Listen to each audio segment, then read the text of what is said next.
BC Bhavan, కాపు భవనాలకి సొంత నిధులు కేటాయించారు. భూమి పూజ చేసి ఈరోజు ఆ భవనాల నిర్మాణానికి భూమి పూజ చేసినటువంటి టీజీ భరత్ మనతున్నారు. అసలు చెప్పండి ఈరోజు ఈ బీసీ భవన్ నిర్మాణానికి ఎలాంటి ఇంట్రెస్ట్ అంత చూపించాల్సిన అవసరం ఏంటి?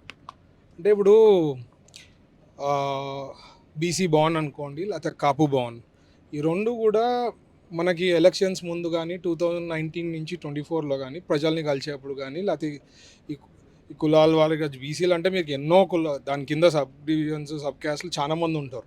వాళ్ళు కలిసినప్పుడు అంతా సార్ ఇప్పుడు మీరు మీ గవర్నమెంట్లో 2014 నుంచి 19లో స్టార్ట్ చేసి క్లోజ్ చేసేసారు, ఆడికే బంద్ చేశారు, అసలు పట్టించుకోవటం లేదు అని చెప్పి ఆ కుల పెద్దలు చాలాసార్లు చెప్పేవాళ్ళు. నేను వచ్చిన తర్వాత మా గవర్నమెంట్ వచ్చిన తర్వాత వీళ్ళు వర్క్ ఆన్ ఇట్ అని చెప్పి వాళ్ళకి హామీ ఇవ్వడం జరిగింది. అట్లాగనే కాపు భవన్లో కూడా అక్కడ కూడా సోదరమణులు చాలామంది మాట్లాడినప్పుడు కూడా సార్ మాకు ఇట్లా అలాట్ చేశారు మంచి ప్రైమ్ ల్యాండ్లో, బట్ వర్క్ చేశారు తెలుగుదేశం గవర్నమెంట్లో 14 నుంచి 19లో. బట్ ఆఫ్టర్ దట్ 19 to 24లో అసలు ఏం పట్టించుకోలేదు, అసలు కంప్లీట్ స్టాప్ చేసేసారు.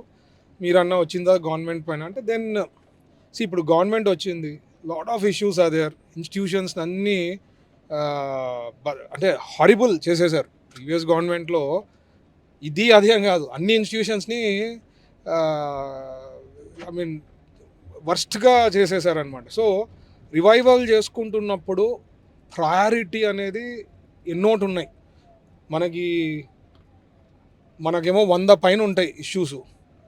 సో ప్రయారిటీ చూసుకొని స్టెప్ బై స్టెప్ చేయాలా. బట్ ఇక్కడ నాకు అనిపించింది చెయ్యాలా, సపోర్ట్ చేయాలని చెప్పి మనము కొన్ని ఫంక్షన్ జరిగినప్పుడు కాపుల్లో వచ్చినప్పుడు వాళ్ళ కుల పెద్దలు ఉన్నప్పుడు నేను లేదండి I will support start with 1 crore మా తరఫు నుంచి ప్లాన్ చేస్తాం, అట్లే మా అసోసియేట్స్తో కూడా మాట్లాడి చూస్తామని చెప్పిన.